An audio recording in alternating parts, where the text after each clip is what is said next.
Alors bonjour à vous toutes et tous. Merci d'être là pour ce cours, j'allais dire cette analyse, mais c'est ce cours que vous voyez ici. Donc analyse Troph C, on est à la fin des 37 pratiques. Pour Jacqueline, sache qu'on va bientôt recommencer un autre texte, quoi, voilà. C'est juste, mais comme ça permet une prise de contact avec le cours et la façon dont ça se déroule. Pas de problème. On commence avec la prise de refuge. Sangye chö tang tsoge chö namla chung chung parato dane kyapso che dage jin tsoge pe sen namki rola penchere sangye ru parai sho. Voilà. Alors, eh ben vraiment encore désolé pour les replays qui n'ont pas fonctionné la dernière fois. J'espère que cette fois-ci, j'ai fait des tests, ça devrait marcher. Et Dominique étant backup, merci Dominique, comme ça tu enregistres la session quand même, histoire qu'on ait quelque chose à se mettre sous la dent. En replay, ce serait une bonne chose. Alors, voilà, je pense que... Oui. Jean-Marc, est-ce que je peux... Ah, vas-y. Comme on n'a pas eu Enfin, ça manque le replay du 39, pas tant pour les mots de tibétain que pour le sens. Bien sûr, alors, est-ce que la dédicace pourrait pas faire l'objet d'un enseignement un mercredi soir libre? Je trouve que c'est une chose importante. Voilà. Oui, bien sûr, t'as raison. Il n'a pas le même sens dans toutes les écoles. C'est vrai. Pourquoi pas. Une fois qu'on aura terminé les 4 Dharma de Gampopa, volontiers, on pourra aborder la suite. Mais ce qu'on peut faire par contre, c'est quand même donner un petit coup, repasser un petit peu sur la 37e pratique, et ça peut être tout à fait utile. Et simplement pour voir un peu comment on l'a, non pas pour s'éterniser dessus, parce qu'on l'a bien travaillé, je pense, mais on peut refaire un petit passage, parce que certainement vous l'avez toutes et tous appris par cœur, c'est ça, n'est-ce pas? Oui, bien sûr. Bon, d'accord, je plaisante. Mais on peut la relire, voir comment elle résonne en nous en termes de sens, etc. D'ailleurs, Florence, si tu veux, tu peux commencer par la lecture. Ça peut être pas mal. Non, tu veux pas. Alors, elle veut pas. D'accord, vu que je force personne. Qui veut bien lire la 37e pratique? Ah ben, pas le jeune, t'as le micro ouvert. Eh ben voilà, c'est comme ça. Fallait pas laisser le micro ouvert. Voilà, donc vas-y. Je commence avec le titre. Oui, alors on t'entend de nouveau très peu. Je sais pas que... Alors, mets-toi le plus près de ton vieil ordinateur qui péclote. C'est vrai, j'allais mettre le nouveau et j'ai oublié. Allez, vas-y. On va essayer comme ça. Ça ira très bien, on t'écoute. Je commence avec les titres. Ouais, très bien. Gita non, alors la 37... attends. La 37... Non, la 37e, c'est-à-dire celle d'avant. Celle d'avant pour juste se rafraîchir le sens de la dédicace.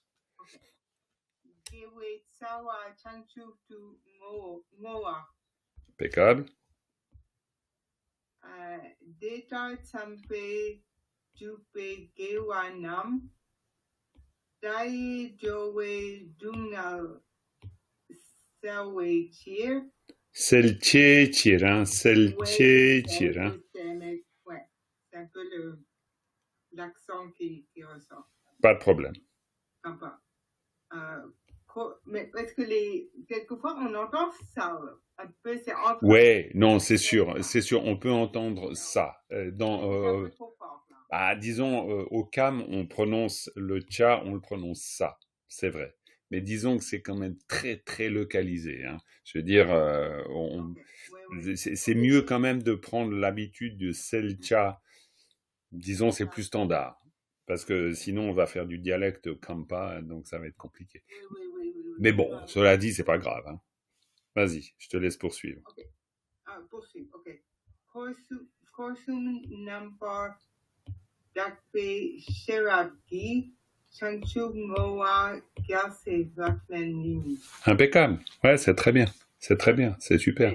Je ne regarde pas encore, je ne fais pas encore très attention concernant au ton Ouais. Aspirer, alors c'est un peu hasardeux. Non, mais ça va, ça va. Après l'entraînement, on l'a vu ensemble, hein, cet aspect lecture de la strophe, c'est surtout pour que on réussisse petit à petit à atteindre notre objectif.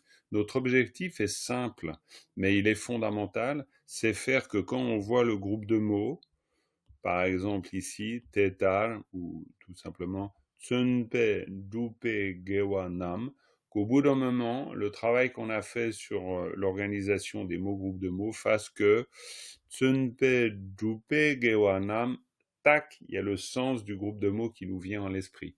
Bien avant, et on a bien vu ensemble, bien avant qu'on arrive au rendu en français ou en anglais ou n'importe. Parce que, en fait, Drupe Gewanam, quand on dit Drupe Gewanam, idéalement, quand on dit Drupe Gewanam, tac, on devrait avoir le sens qui vient.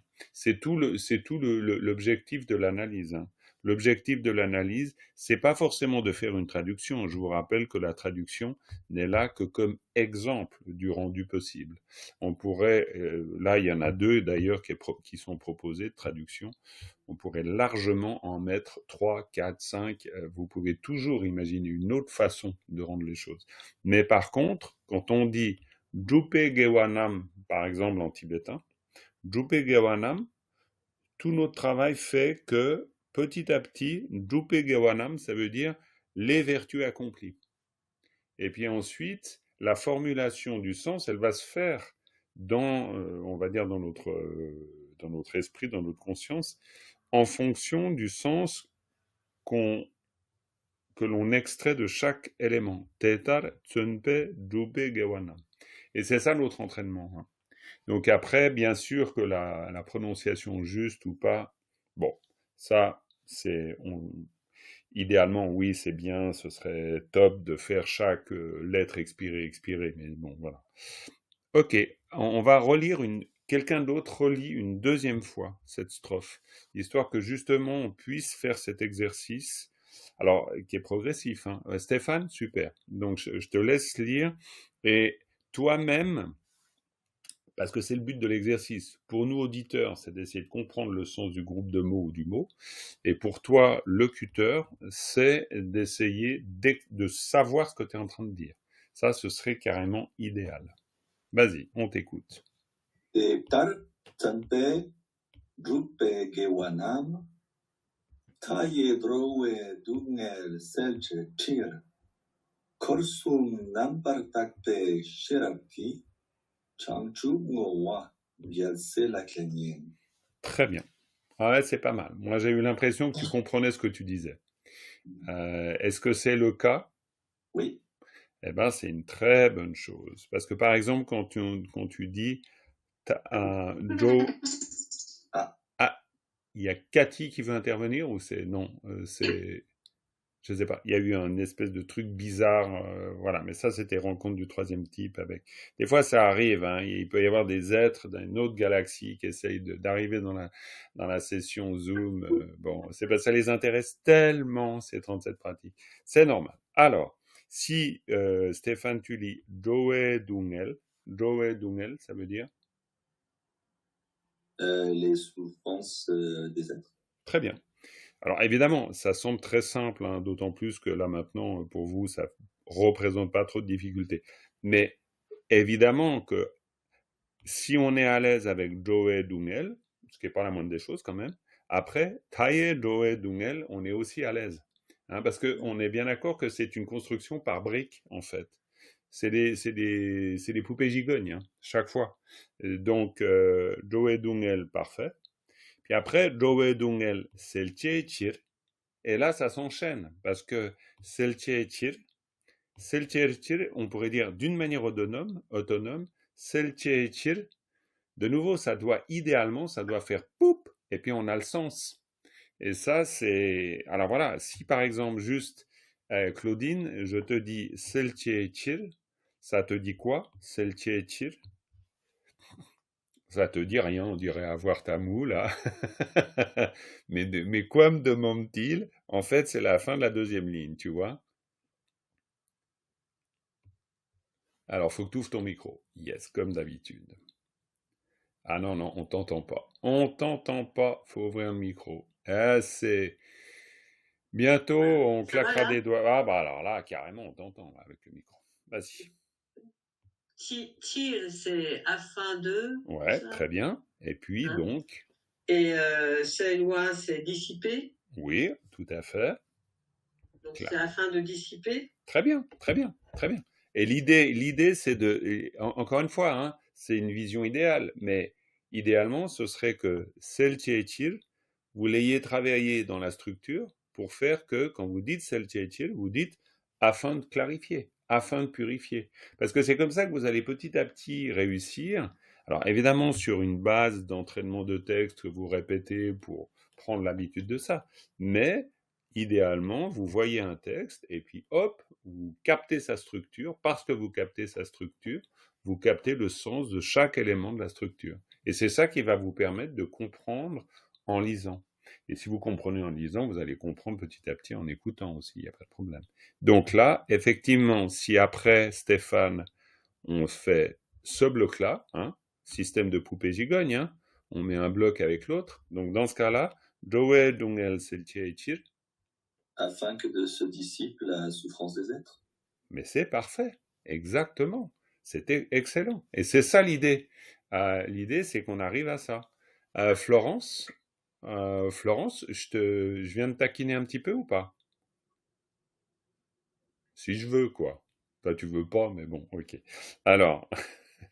Ça dépend sur quoi, si c'est sur le sens ou si c'est sur la parole.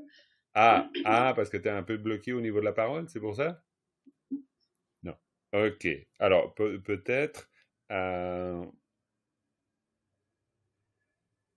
Alors, justement, Corsum. Ouais. Ouais.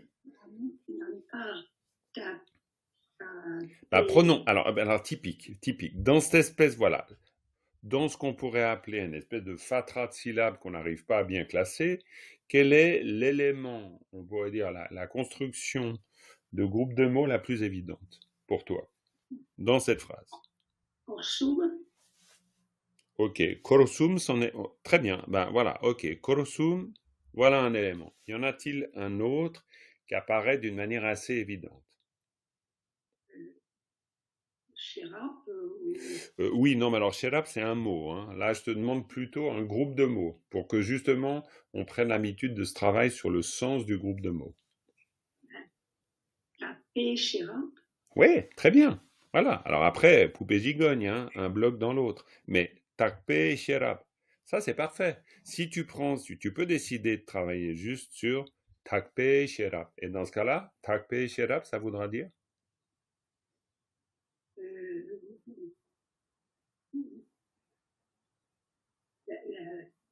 Avec une sagesse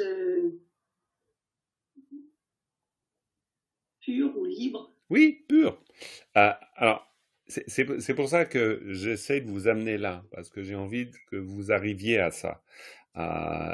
Pourquoi? Parce que, idéalement, tu connais les mots, Florence. Et là, ce qu'il va te falloir, c'est faire le pas d'après, c'est-à-dire trouver les automatismes. Et trouver les automatismes, on le fait avec l'apprentissage sur la structure.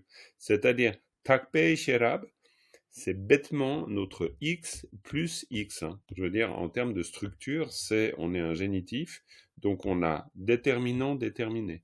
Ça, c'est la structure de base. Donc, takpe sherab, alors évidemment, on peut hésiter sur le sens du mot, ça, on est d'accord. Mais admettons qu'on ait travaillé le vocabulaire. Quand vous avez travaillé le vocabulaire d'une strophe, vous l'avez idéalement appris par cœur ou sinon vous le connaissez assez bien. Ensuite, je vous encourage, mais je vais carrément insister, entraînez-vous à faire vous-même des blocs, c'est-à-dire des groupes de mots, et entraînez-vous à repérer le sens immédiatement. Donc, takpe sherap, c'est la sagesse pure, on pourrait dire. Alors, ça ne veut pas dire, encore une fois, on n'est pas dans un souci de rendu. Vous diriez la sagesse authentique à la rigueur, pourquoi pas? Mais vous dites la connaissance pure ou la sagesse pure, c'est pas de problème. Le but, c'est l'automatisme qui vous permet de comprendre le sens du groupe de mots. Ça, c'est l'objectif. Après, vous pouvez toujours raffiner. Vous demandez si c'est connaissance ou sagesse. Okay, on peut discuter de ça. Mais après, du coup, Si takpe sherap c'est OK, eh bien ensuite, on peut forcément travailler sur nampar takpe sherap. Et nampar takpe sherap, ça voudra dire quoi, Florence?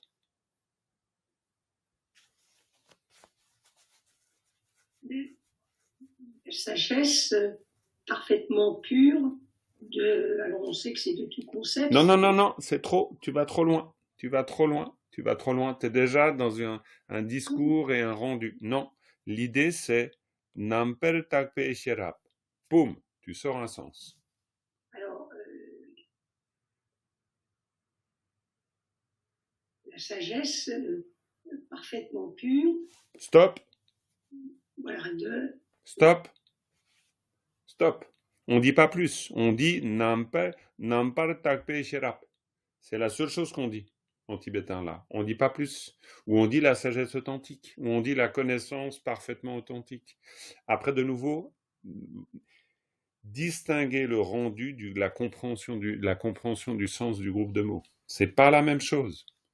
Le jour où vous voulez faire une superbe traduction en français, ok. Alors là, vous travaillez le rendu en français. Mais là, on ne travaille pas ça. Pour l'instant, on travaille la compréhension en tibétain quand on lit. Ça, c'est super important. Thibaut. Voilà, si tu veux bien. Après, il n'y a pas le jeune, je crois, qui veut intervenir. Mais d'abord, Thibaut.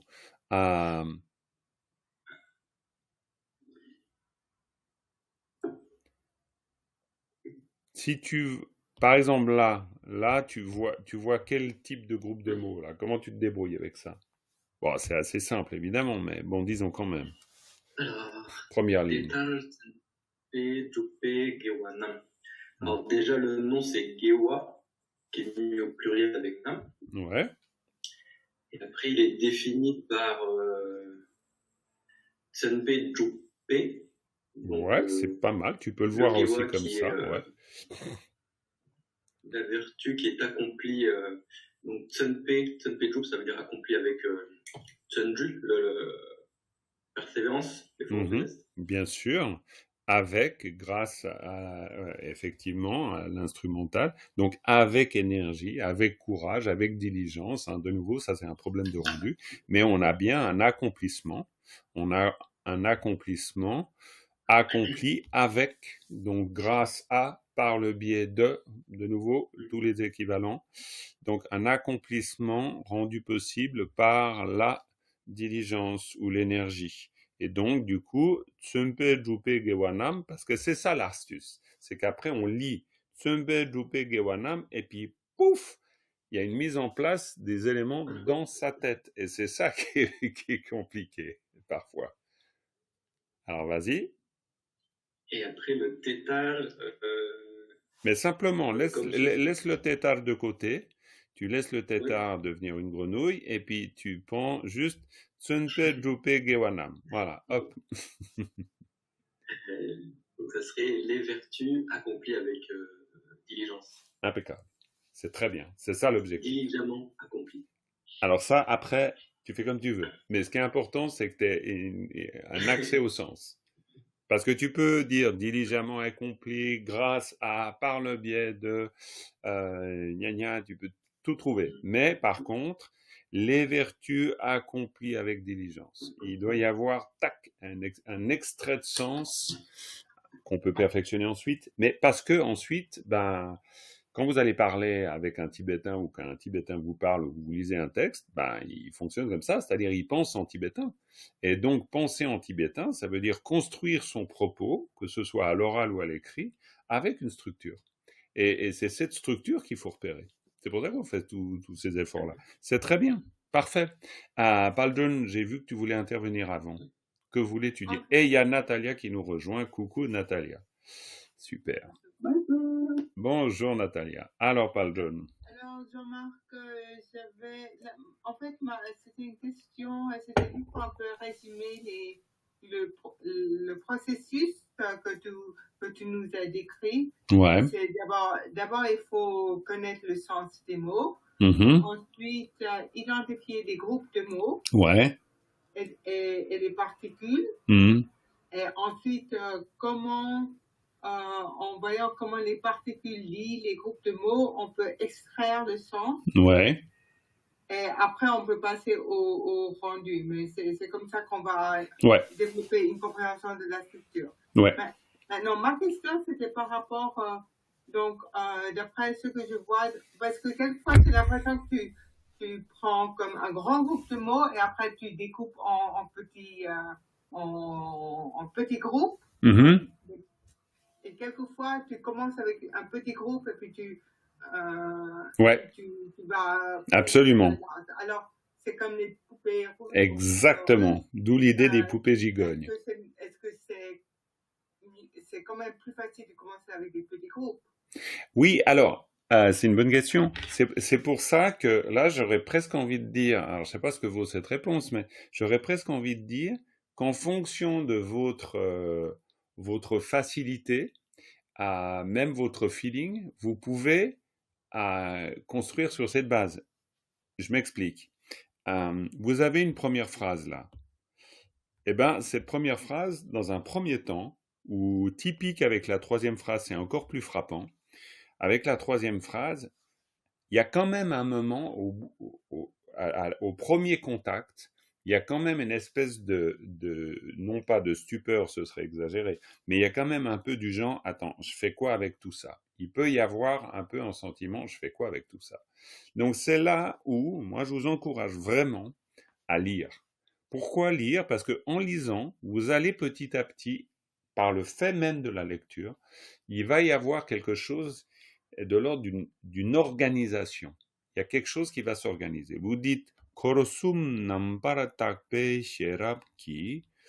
Ok, vous avez lu la phrase. Puis après, vous la relisez. Puis finalement, après, en tout cas personnellement, par feeling, quand je lis la phrase Korosum Nampara Takpe Sherabki, je finis par repérer Takpe Sherab, par exemple. Et donc, ça veut dire que là, vous avez une unité de sens. Et vous ne vous trompez pas, vous avez une unité de sens. Et cette unité de sens, on pourrait dire, c'est la brique sur laquelle vous allez construire votre mur. C'est-à-dire, vous y allez presque par affinité. Si en disant « Korsum nampar takpe sherabki », le korsum apparaît vraiment comme une unité de sens, ok, vous avez une unité de sens. Donc si vous avez cette unité de sens, on pourrait dire que korsum Nampara Takpe Sherabki, et vous entendez bien qu'il y a, on pourrait dire, une organisation possible de ce type, avec un premier groupe de mots, un deuxième groupe de mots. Mais ça, en fait, le choix de la longueur du groupe de mots va dépendre de la compréhension que vous avez des éléments du groupe de mots. Parce que vous pouvez très bien, pour une autre raison, avoir plutôt capté Nampara Takpa comme mot. Et Nampara Takpa, c'est Namta. Et Namta, c'est authentique. Admettons que vous le connaissiez. Vous allez voir Nampara Takpe Sherab. Et puis dans ce cas-là, ça sera automatique que votre groupe de mots s'organise comme ça.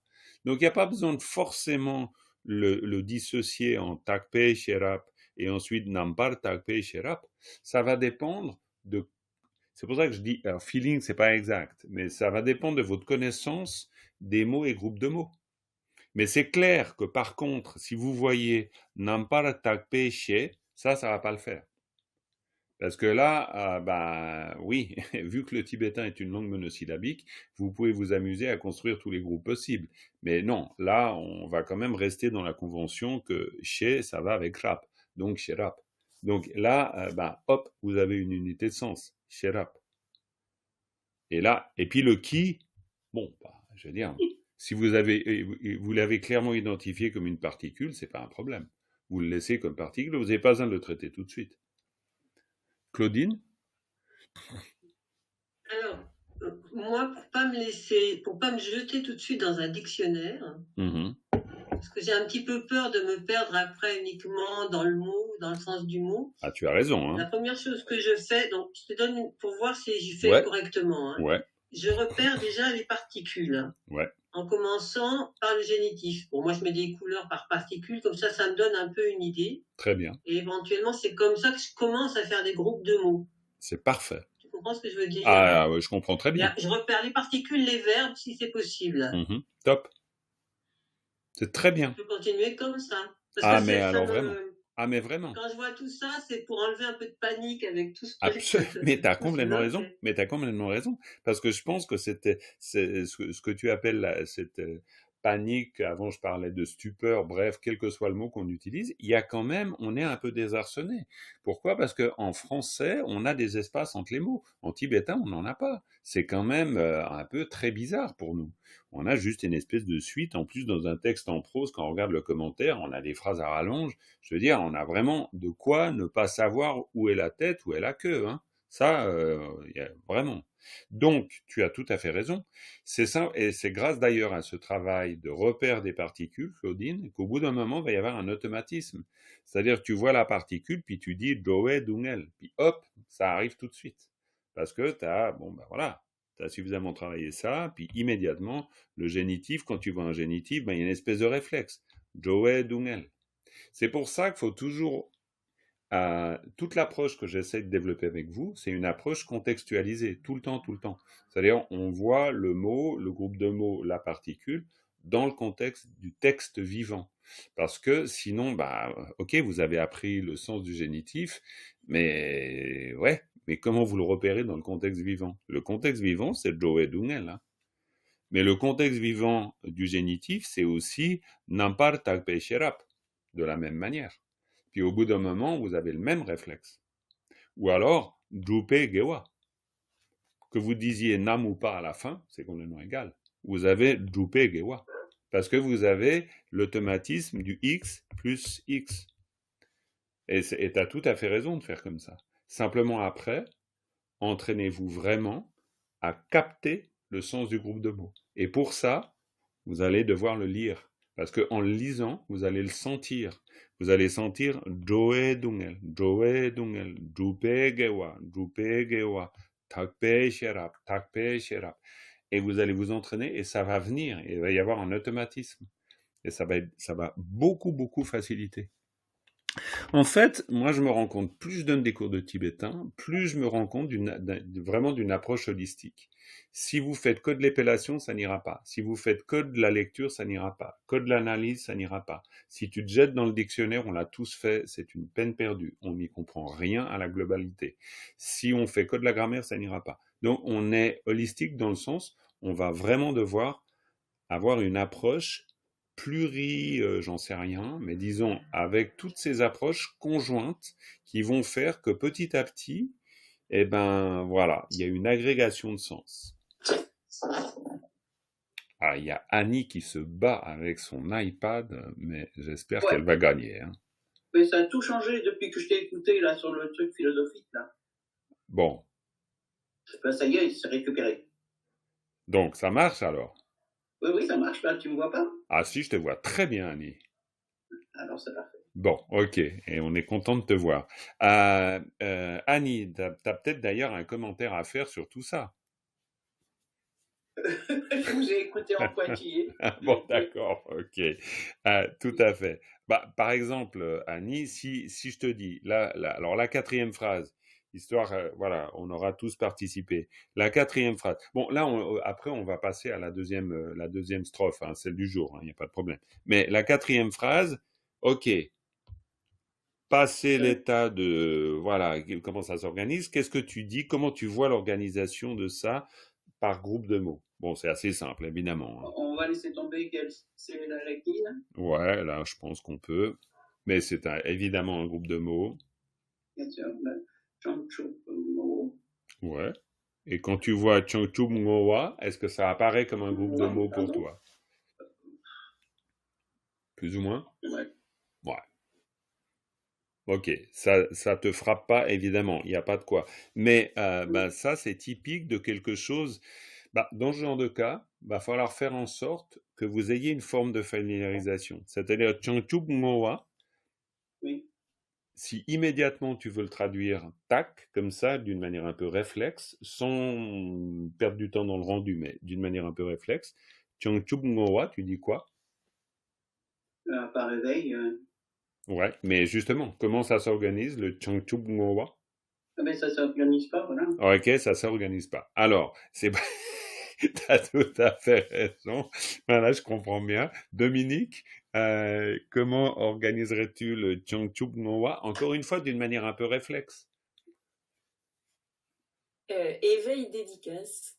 Ouais, et puis ouais, bravo, mais disons le stade d'après, c'est-à-dire un truc, l'idée clé.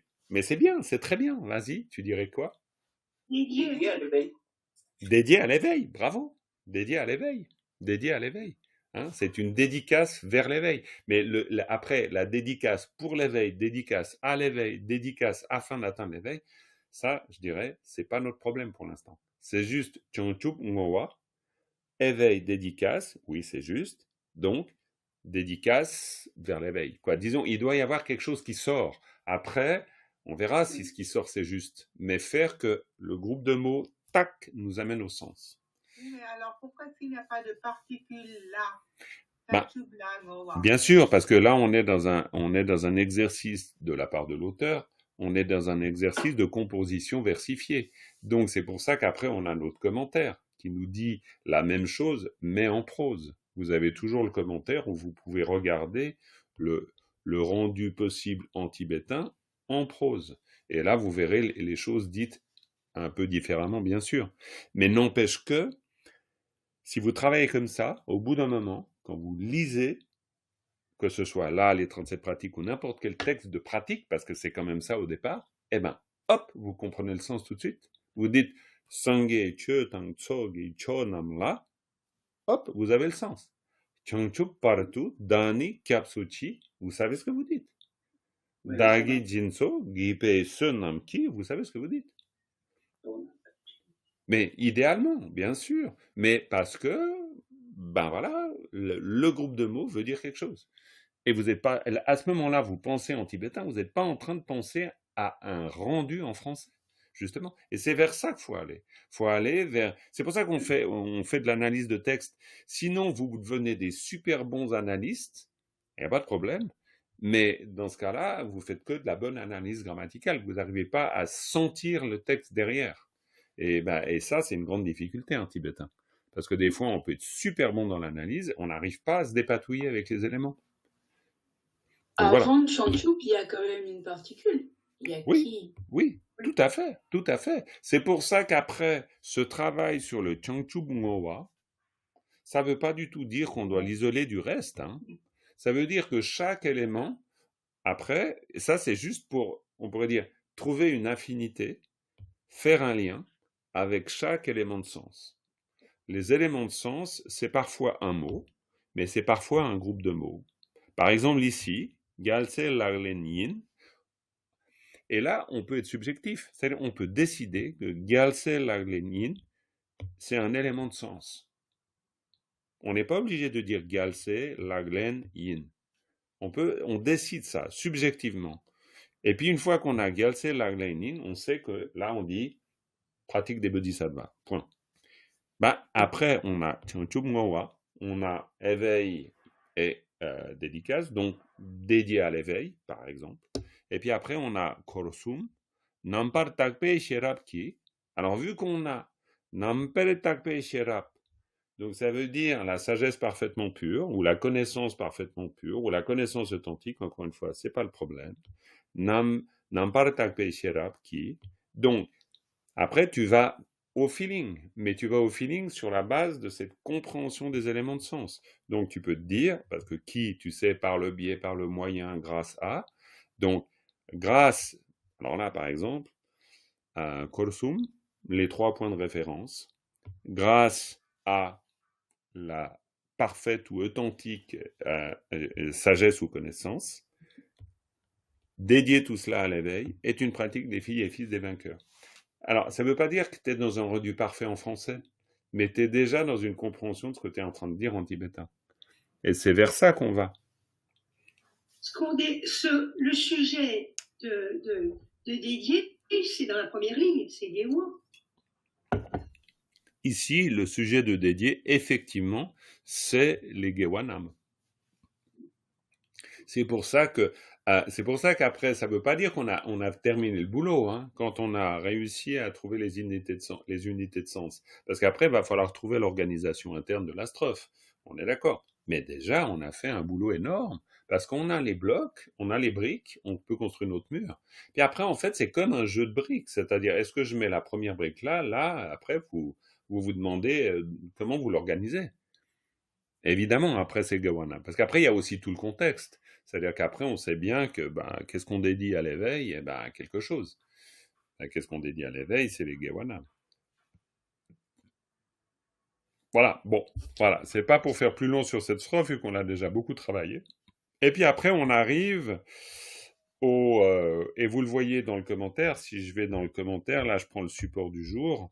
Si vous le voyez dans le commentaire, on nous dit ça. On nous dit ça. On nous dit Sumpa Jugitulanga. Ça, c'est important de comprendre. Pour que vous compreniez le contexte des strophes qui vont arriver. Qu'est-ce que ça veut dire, ça? Allez, Natalia. Parce que Natalia, on ne l'entend pas, sinon elle est dans le brouillard flou de la caméra, ça va pas du tout. Natalia rentre des vacances, donc... Oh là là.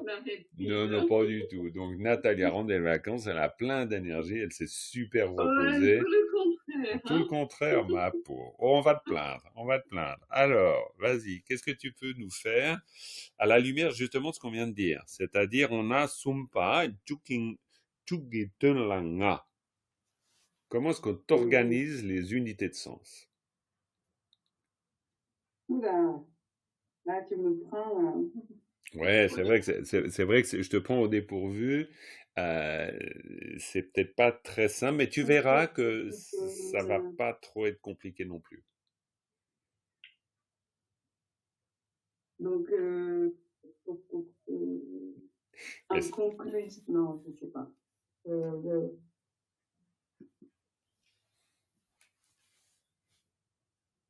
Ouais, mais c'est intéressant. Pourtant, après, quand je vais te le dire, tu vas dire oui, non, mais c'est vrai.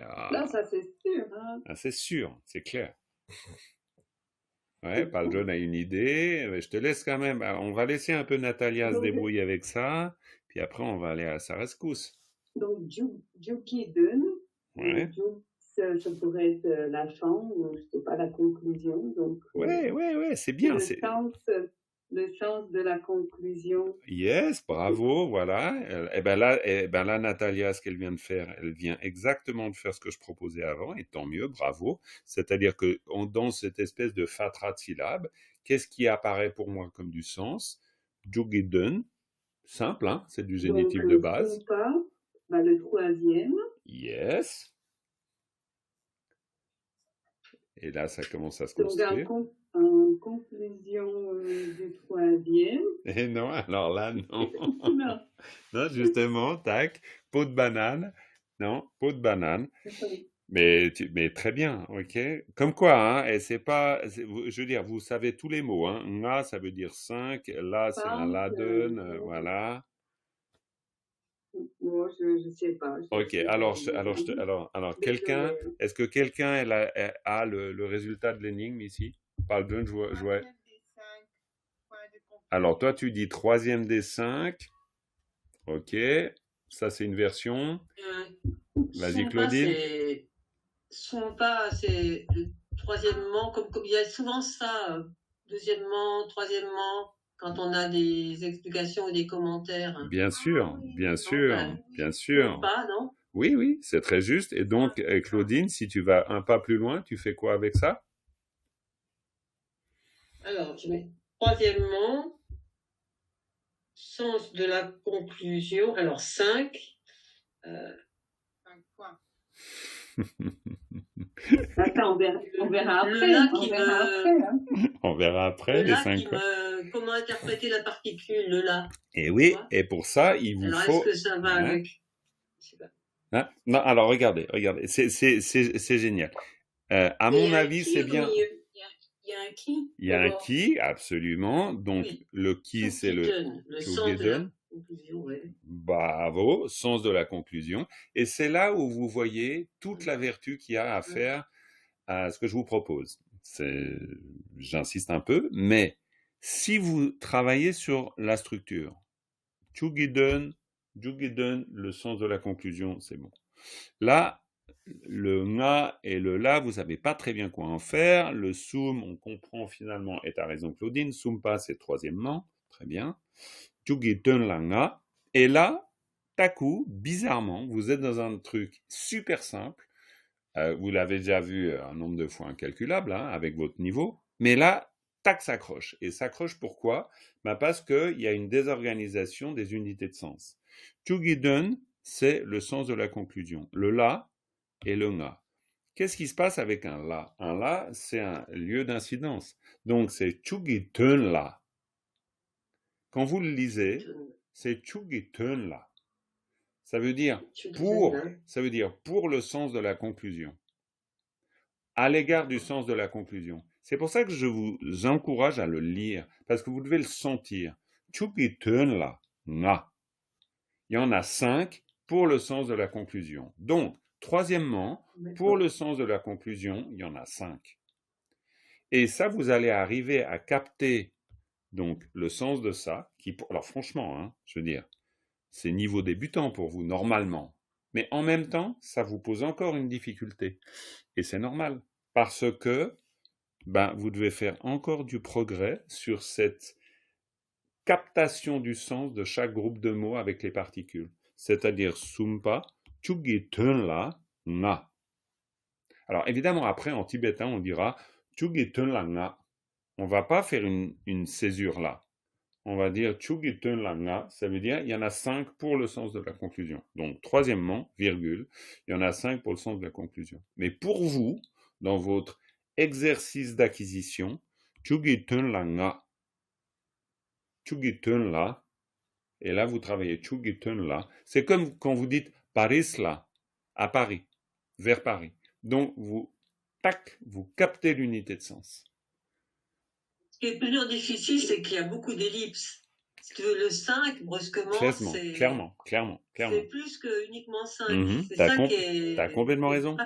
Oui, mais tu as tout à fait raison, Claudine. C'est pour ça qu'il faut s'habituer à penser comme les Tibétains pensent. C'est-à-dire qu'ils leur manière d'écrire comme ça, c'est une structure mentale. Oui. Et c'est une structure mentale où, en fait, on pourrait dire qu'encore une fois, le tibétain est une langue incroyablement terre-à-terre. On ne s'embarrasse pas des finasseries. On dit juste que, pour le sens de la conclusion, il y a 5. Mais 5 quoi? Alors évidemment, 5 points, 5 trucs, voilà. Mais disons, évidemment, là, il y a et c'est ce que dit Claudine en disant il y a de l'ellipse. Ça, c'est vrai. Mais en même temps, c'est un peu du genre, c'est un peu basique. Il y a 5. On n'a pas trop besoin de définir tout de suite. Par contre, c'est pour ça qu'ils peuvent écrire d'une manière très synthétique. Là, en français, désolé, tu peux pas écrire ça de manière synthétique comme ça. C'est moche en français. C'est pas possible. Tu es obligé de dire, troisièmement, virgule, quant au sens de la partie conclusive ou quant au sens de la conclusion ou concernant la conclusion du texte, il y a 5 points. Tu peux pas parler télégraphique comme ça. Ça, c'est pas possible en français. Mais en tibétain, tu le fais tout le temps. Quand tu dis, par exemple, Paris-la Jogieux, tu parles télégraphique. Tu dis Paris à, aller, et yeux, c'est-à-dire yeux, c'est sous-entendu, j'y vais moi. Mais bien sûr qu'en français, c'est je vais à Paris. Tu es obligé de mettre un je, tu es obligé d'organiser ta phrase en fonction d'une structure mentale. Mais pour les Tibétains, non. Circonstant de lieu, action, auxiliaire. Point. Paris-la Jogieux. Très bien. Moi, je me rappelle une fois, je travaillais comme ça le tibétain, et je tombe sur un bouquin d'exercice, et je vois une phrase d'exercice qui nous dit combien y a-t-il de personnes qui vont aller à Bodh Gaya? Phrase, je crois que c'était en anglais, bon bref, que ce soit en anglais ou en français. Et moi, je vois le tibétain, et puis je comprends rien du tout entre la manière tibétaine de dire et le rendu. Parce qu'en tibétain, c'est Joken Suinam. Dojeden la, Joken Suinam. Ça, c'est très tibétain comme manière de parler. Et en fait, qu'est-ce que ça veut dire? Ça veut dire joken. Joken, ça veut dire celles et ceux qui savent aller. Et joken, c'est une unité de sens. Ça veut dire les personnes qui vont aller. Évidemment, en français, je dirais jamais les choses comme ça, parce que ken, je comprenais pas le rapport. Joken, suinam. Et en fait, en tibétain, tu dis Abodgaya, celles et ceux qui savent aller, qui est-ce? Et en fait, tu penses comme ça. Et tu le dis comme ça. Mais si toi, tu veux dire... Ben oui, c'est sûr. Et nous, si on part de la phrase française en se disant, qui va aller à Bodh Gaya, on va pas aller, on va jamais penser à Joken. On va construire autrement. C'est pour ça que l'exercice qu'on fait est super intéressant, parce que ça nous apprend à voir comment les Tibétains, eux, pensent, comment ils expriment. Et c'est ça qu'on doit capter. Parce que sinon, on va vouloir franciser notre manière de dire en tibétain, alors que c'est le contraire qu'on doit essayer de faire. C'est pour ça que ici, même si effectivement, il y a plein d'ellipses, on est complètement d'accord, mais pour un tibétain, c'est cohérent. Sumpa, Chugitun la, na. Mais quand un tibétain va vous parler, admettons, vous traduisez un lama, lui, il va dire ça, hein, il va pas vous dire autre chose, parce qu'il y a du sous-entendu sans arrêt. Mais je dis pas que c'est simple, hein. Mais disons, va falloir se faire à ça. Bref, donc, la partie qu'on étudie, c'est les 5 sens de la conclusion. Donc, on peut s'en douter, on va avoir 5 strophes. Ok? Donc, Dominique, tu vas nous faire une petite lecture. Hop. Alors, sinon, on l'entend pas. Elle travaille en sous-main derrière pour faire les Quizlets. Merci Dominique, pour faire plein de choses. Mais voilà, là maintenant, vas-y. Hop. Ouais. Allez Dominique. Dogu Tenche Namle Sumpeten. Très bien. Tampa Namki Sunki Jedrone. Très bien. Gyalse Namki Laklen Sumchudun. Dune, c'est mieux. Dune. Ouais, non, mais très bien. Vas-y. Gyalse Lamla Lop de Tentu que. Impeccable. Très bien. Voilà. Déjà, bonne première lecture, hein. On a nos éléments, c'est très bien. Maintenant, deuxième lecture. Stéphane, vas-y voir. Do, nu, tenchonam, les... attends, je vais vas-y. Je vais lire son 1. Do, gu, tenchonam, les sumpetem. Tampanam ki sumki jedrene. Gyalsenam ki laklen sumchudun. Gyalse lam la lop de tentu kor. Pas mal. Après, je pense que là, à la différence de la lecture de la strophe précédente, il est possible que tu aies pas encore le sens de chaque élément. Parce que, voilà, ça c'est sûr. Mais c'est très bien essayé. Quelqu'un, encore une fois, la lecture. Moi, je suis pas juste en train de vérifier comment vous lisez. C'est comment vous interprétez. Et c'est très intéressant. La lecture de Dominique, c'est versifié. Et ça marche très bien. C'est-à-dire Dogu, Tenchu, Namle, Sumpeten, Tampa, Namgi, Sungi, Jedang, Ne, Kyalse, Namki, Laglen, Sumchudun. Et pas de problème. C'est donc une lecture versifiée. Après, on a Stéphane, Dogu, Tenchu, Namle, Sumpeten. Voilà, avec justement des hésitations sur la structure. Parce que vous pouvez lire ça en versifié et vous pouvez lire ça en prose. On est bien d'accord. Après, à un moment donné, de toute façon, vous êtes obligé de faire de la prose pour avoir le sens du groupe de mots. Donc, troisième tentative de lecture. Qui? Annie, peut-être? Je ne suis pas aujourd'hui, moi. Je suis dans alors, tu es... Voilà. Eh bien, on te laisse tranquille. Jacqueline, est-ce que tu veux intervenir? J'ai aucune... Non, ok, très bien. Natalia, peut-être tu veux intervenir? Oui, allez. Allez, vas-y, tu nous fais une lecture. Pas trop vite, hein, parce que je sais que tu es une bonne lectrice, donc pas trop vite, que tu nous paumes pas. Et essaye-toi de bien capter le sens de ce que tu dis. Ça, c'est important. Ouais.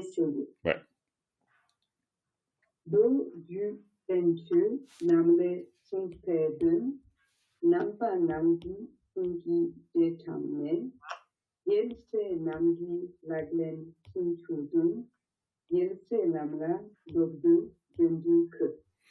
Ok, yes, pas mal du tout. Après, je pense que de nouveau, ces unités de sens, plus il y aura une compréhension des unités de sens, plus ça deviendra clair.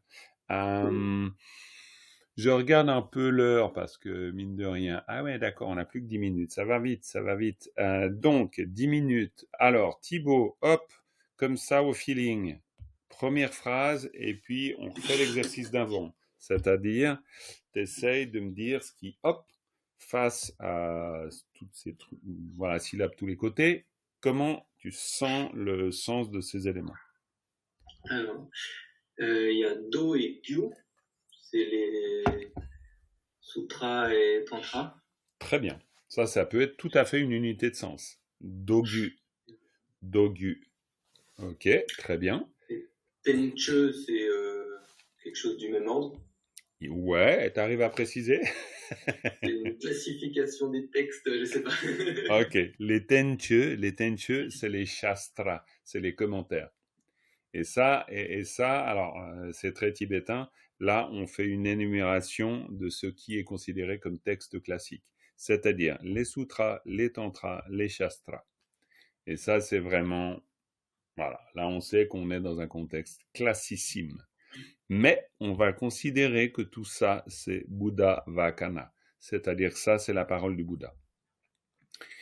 C'est pour ça que même aujourd'hui, vous aurez un lama ou un autre qui fait un post typique Karmapa, qui fait ces posts très intéressants au demeurant, ou d'autres qui peuvent évidemment être tout aussi intéressants. Ils vont considérer, et c'est toujours frappant, que ce ne sont pas des enseignements. Et pourquoi ce ne sont pas des enseignements? Parce que, mine de rien, on a beau être très moderne, les Tibétains, ils ont une structure très culturelle classique. Et donc, d'un point de vue tibétain culturel classique, ce qui est un enseignement, c'est ça. C'est-à-dire, c'est des sutras, c'est des tantras, c'est des shastras. Et les shastras, attention, n'est considéré comme un shastra de quelconque valeur que si il traduit le sens des sutras et tantras. C'est-à-dire que culturellement, un écrit qui est sorti de sa tête, on va dire, c'est pas du tout forcément considéré comme un shastra.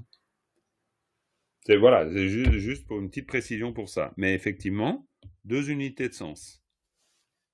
Sutra, tantra et commentaire. Et à partir de là, comment tu organises ta première phrase? Dogyu Tenche Namle, donc Nam c'est le pluriel et Le, donc à partir de ces commentaires sutras. Parfait, c'est très très bien. Et c'est ça la structure qu'il faut faire. Et là, Claudine a dû partir, mais ça donnerait raison à Claudine. C'est-à-dire que si on a travaillé les particules, on voit le lait, hop, immédiatement, on voit la structure apparaître. Et après, Sumpetun. Alors, Sumpa, c'est les paroles du Bouddha. Ouais. Et Tun, c'est le sens. Parfait. Et donc, Sumpetun. Donc, depuis les textes, le sens des paroles. Très bien, absolument. Ça veut dire qu'à partir de là, il y a un sens des mots, il y a un sens du dire, des paroles, de ce qui a été expliqué. Et on peut, après on détaille évidemment, mais on peut comprendre que en fait, l'auteur, et c'est ce qu'il va nous dire ici, l'auteur a composé les 37 pratiques à partir du sens extrait de tout ça. C'est-à-dire de tous les sutras, tantras et shastras.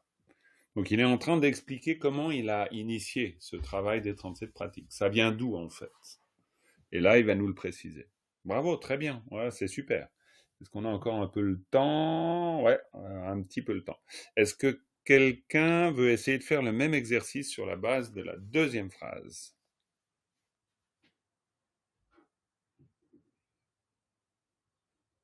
Alors, vas-y Stéphane. Alors, Tampanam,